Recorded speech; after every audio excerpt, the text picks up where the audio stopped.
Umar radhiyallohu anhu o'zining vaqti yaqinlashayotganini bilar edi va u doim qilib yuradigan ikki duosi bor edi. Ey Robbim, sening yo'lingda, sening payg'ambaringning shahrida shahid bo'lishimni nasib qil. Bomdod namozi. Azon aytiladi va Umar radhiyallohu anhu chiqadilar.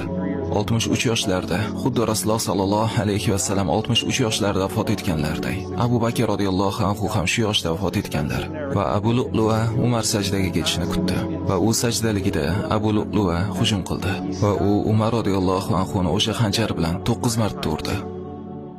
Uning orqasiga urdi, yelkasiga, yonlariga. Quyosh chiqqandan so'ng Umar radhiyallohu anhu ko'zlarini ochadilar. U so'ragan birinchi narsasi nima bo'ladi? Odamlar namozni tugatishdimi?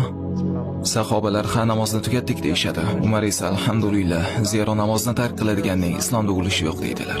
Va u Abdullohga meni o'tkazib qo'y deydilar. O'tkazib qo'yishgandan so'ng, keyin esa suv olib kelishni so'raydilar. Suv olib kelishgandan so'ng odamlar ichgani bo'lsa kerak deb o'ylashadi. Lekin u tahorat qilishni boshlaydi va Umar radhiyallohu anhu bomdod namozini tugatib qo'yadi. Chunki u birinchi rakatning oxirida hujumga uchrab hushini yo'qotgan edi. Mana Umar qanday bo'lgan edi. Umar radhiyallohu anhu savollar berishni boshlaydilar. Menga hujum qilgan kim? Odamlar forslik majusiy deyishdi. Umar aytdiki, alhamdulillah, meni la ilaha illalloh deydigan odam o'ldirmadi.